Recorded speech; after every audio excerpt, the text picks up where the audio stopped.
ഇപ്പോൾ ഈ ഉന്നയിച്ച വിഷയങ്ങൾ ഡോക്യുമെന്റ് ഒന്ന് കാണിക്കാൻ ഉപകാരം. യെസ്, എൻ്റെ ഫോണിൽ ഇപ്പോൾ ശ്രീ മാത്യു കുഴൽനാടൻ അയച്ചു തന്ന ആ ഡോക്യുമെന്റ് ഉണ്ട്. അതിൽ ഇപ്പോൾ state wise composite FHI score heat map. അതിൽ ശ്രീ ചിത്തരഞ്ജൻ അച്ചീവർമാരുടെ പട്ടികയിൽ ഒഡീഷയും ഛത്തീസ്ഗഡും ഗോവയും ജാർഖണ്ഡും ഗുജറാത്തുമാണ്. ഫ്രണ്ട് റണ്ണർമാരുടെ പട്ടികയിൽ മഹാരാഷ്ട്രയും ഉത്തർപ്രദേശും തെലങ്കാനയും മധ്യപ്രദേശും കർണാടകയുമാണ്. പെർഫോമർമാരുടെ പട്ടികയിൽ തമിഴ്നാടും രാജസ്ഥാനും ബീഹാറും ഹരിയാനയുമാണ്.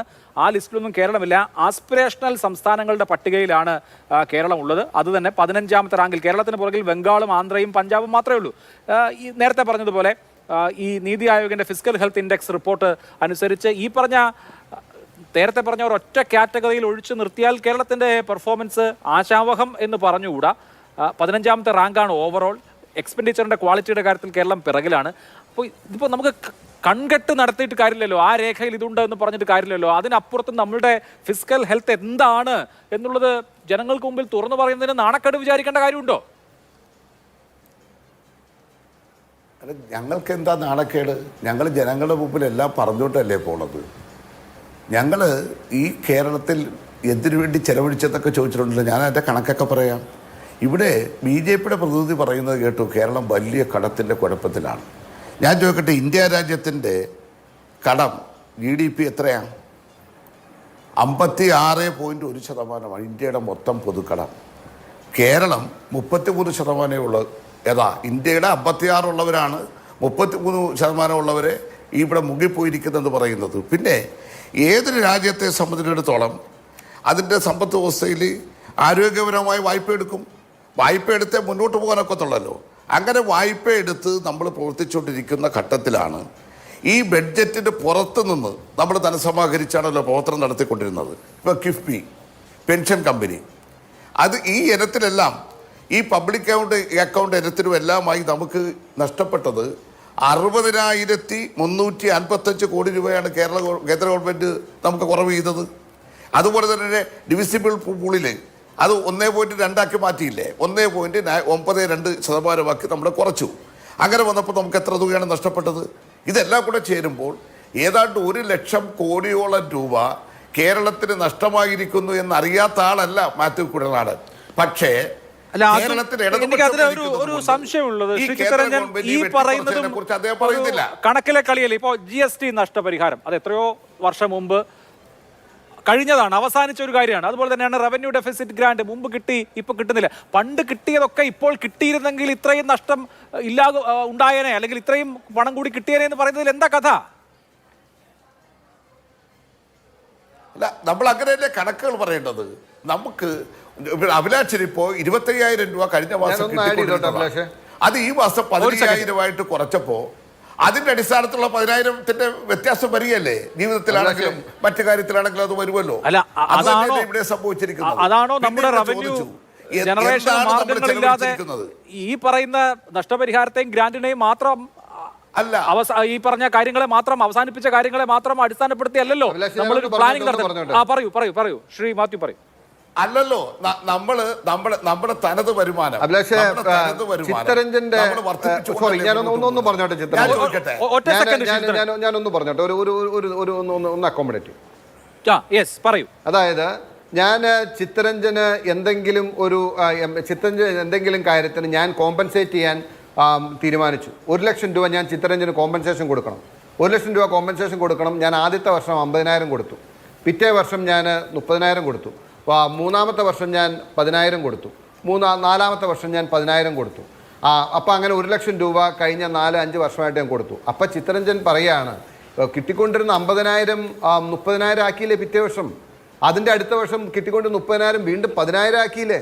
അതിൻ്റെ പിറ്റേ വർഷം കിട്ടിക്കൊണ്ടിരുന്ന 10,000 ആദ്യം 50,000 കിട്ടിക്കൊണ്ടിരിക്കുന്നു. അതായത് GST കോമ്പൻസേഷൻ 5 വർഷത്തേക്ക് ഉള്ളൂ എന്നും അത് ഇത്ര രൂപ ആയിരിക്കുമെന്നും നേരത്തെ പറഞ്ഞ് 5 വർഷത്തെ മുഴുവൻ പൈസയും മേടിച്ചെടുത്തിട്ട് റവന്യൂ ഗ്രാൻഡ് എയ്ഡ് എന്നുള്ള തുകയിൽ ഇന്ത്യ രാജ്യത്ത് ഏറ്റവും കൂടുതൽ പണം കിട്ടിയ നമ്പർ 2 സംസ്ഥാനം എന്ന് പറയുന്ന കേരളമാണെന്നിരിക്കെ 5 വർഷവും മിണ്ടാതിരുന്നിട്ട് ഇത് കൊടുത്തു കഴിഞ്ഞ് കഴിയുമ്പോൾ ചിത്തരഞ്ജൻ പറയാണ് കിട്ടിക്കൊണ്ടിരുന്ന ഇപ്പോൾ കിട്ടുന്നില്ലല്ലോ, കഴിഞ്ഞ തവണ അങ്ങനെയല്ലേ കണക്ക് പറയേണ്ടതെന്ന് പറയാം. ഇത് പറഞ്ഞു കഴിയുമ്പോൾ ഇനിയിപ്പോൾ അടുത്ത ചിത്തരഞ്ജൻ മറുപടി എന്നാന്ന് ഞാൻ പറഞ്ഞുതരാം. മാത്യു കുഴൽനാടൻ BJP ചേരാൻ പോവാണ്, BJPക്ക് വേണ്ടി സംസാരിക്കുകയാണ്, ഇദ്ദേഹം സംഘം, ഇതാണ് ഇനി അടുത്ത വാദം. ഇങ്ങനെ കണക്ക് പറയുന്നവരോട് നമുക്ക് എന്ത് പറയാൻ പറ്റുമെന്ന് എനിക്കറിയില്ല. നമ്മളിപ്പോ ഈ ഒരു കണക്ക് പറഞ്ഞു പോയി അപ്പൊ തന്നെ നമ്മൾ BJP വേണ്ടി പറഞ്ഞു തന്നതാക്കി ഇതിനെ ഡൈവേർട്ട് ചെയ്ത് കളയും. GST കോമ്പൻസേഷൻ, ഗ്രാൻഡിന് അതിന്റെ പീരീഡ് കിട്ടുകയും ചെയ്തതാണ്. ശരി ചിത്രരഞ്ജന്റെ സമയം. അഭിലാഷേ, അല്ല അങ്ങയുടെ സമയം.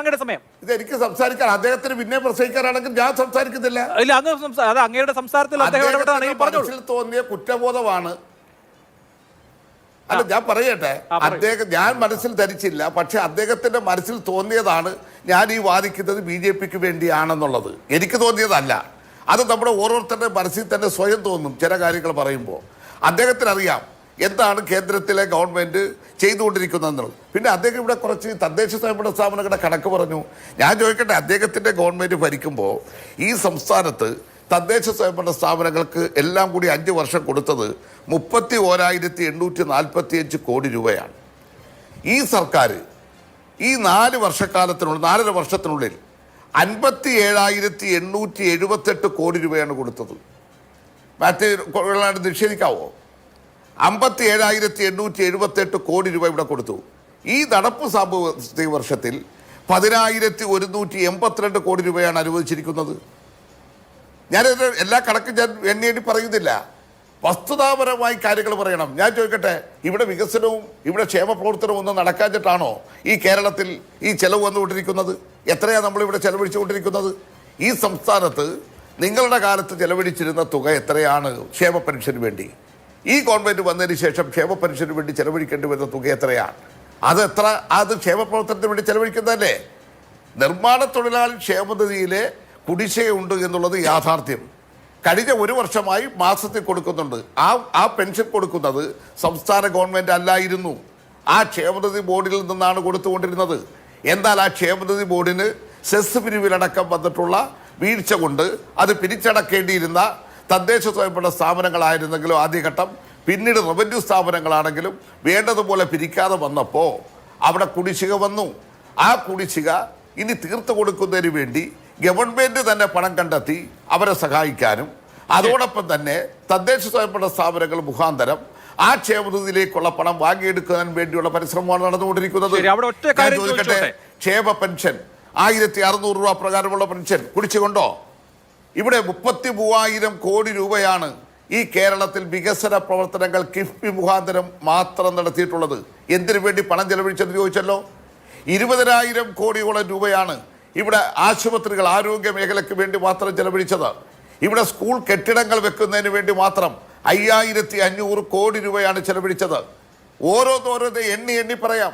ഈ കേരളം ക്ഷേമ പദ്ധതികൾ നടപ്പിലാക്കുന്നതിനും അതോടൊപ്പം തന്നെ നാട്ടിൽ നമ്മുടെ സമ്പദ്ഘടനയെ ശക്തിപ്പെടുത്താൻ കഴിയുന്ന നിലയിൽ പശ്ചാത്തല സൗകര്യം വികസിപ്പിക്കാനും വേണ്ടിയാണ് 6,000 കോടി 5,860 കോടി രൂപയാണ് നമ്മുടെ ദേശീയ പാതയ്ക്കിടെ സ്ഥലമെടുപ്പുമായി ബന്ധപ്പെട്ടുകൊണ്ട് കേരള ഗവൺമെൻറ് ചെലവഴിക്കുവാൻ തയ്യാറായിട്ടുള്ളത്. അങ്ങനെ ഓരോ കാര്യങ്ങൾ എടുത്തു നോക്കിയാലും ശരി, നമ്മുടെ സംസ്ഥാനത്തെ സംബന്ധിച്ചിടത്തോളം ദൈനംദിന ഭരണപരമായ ചെലവുകളല്ല, ആ ചെലവുകൾ നിർവഹിക്കുന്നതോടൊപ്പം തന്നെ കേരളത്തിൻ്റെ ചരിത്രത്തിലൊരിക്കലും ഉണ്ടാകാത്ത നിലയിലേക്കുള്ള വികസന ക്ഷേമ പ്രവർത്തനങ്ങൾ നടപ്പിലാക്കുന്നതിന് വേണ്ടി ഈ ഗവൺമെന്റ് പരിശ്രമിച്ചിട്ടുണ്ട്.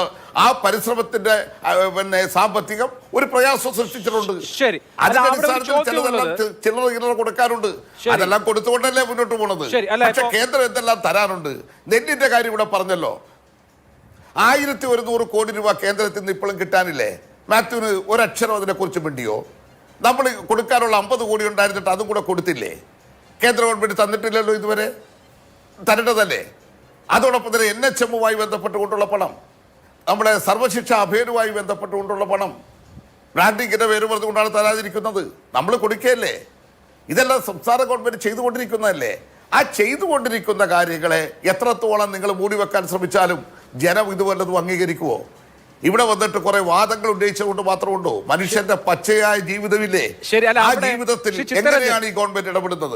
ഈ നാട്ടിലെ ജനങ്ങൾ കണ്ടുകൊണ്ടിരിക്കുന്നതല്ലേ? ഒരു ഗവൺമെന്റ് ചെയ്യാനുള്ള കാര്യങ്ങൾ ചെയ്യുമ്പോൾ അതിൽ ജനങ്ങൾക്ക് ഗുണകരമാവുന്ന കാര്യങ്ങളുണ്ടാവും. പക്ഷെ അതിനെ 15 കൊല്ലം മുമ്പുണ്ടായിരുന്ന ഒരു ഗവൺമെന്റ് ചെലവഴിച്ച തുകയുമായി താരതമ്യം ചെയ്യുന്നത് യുക്തിസഹമാണ്. ഇപ്പൊ 2011 ഉമ്മൻചാണ്ടി മുഖ്യമന്ത്രിയായി സ്ഥാനമേറ്റത്. ഇപ്പോൾ 2025. ഈ കഴിഞ്ഞ 15 കൊല്ലം കൊണ്ട് നമ്മുടെ എക്കോണമി വളർന്നില്ലേ, വികസിച്ചില്ലേ? സ്വാഭാവികമായും നികുതി പിരിവും വർദ്ധിച്ചിട്ടുണ്ട്. അപ്പൊ അതനുസരിച്ച് സ്പെൻഡ് ചെയ്യുന്ന തുകയ്ക്ക് വ്യത്യാസമുണ്ടാവും. അല്ല, ഞാൻ ഒറ്റ കാര്യം ആശ്ചര്യജനകമായ കാര്യമാണോ അഭിലാഷ്? അല്ലല്ല അഭിലാഷ്, ഞാൻ ഒറ്റ കാര്യം ഒന്ന് ചോദിച്ചോട്ടെ. ഉമ്മൻചാണ്ടി സർക്കാരിന്റെ കാലത്ത് 9,011 കോടി രൂപയാണ് നമ്മുടെ സംസ്ഥാനത്ത് ക്ഷേമ പെൻഷനുകൾക്ക് വേണ്ടി ചെലവഴിച്ചത്. ഈ ഗവൺമെന്റ് കാലത്ത് 42,841 കോടിയാ.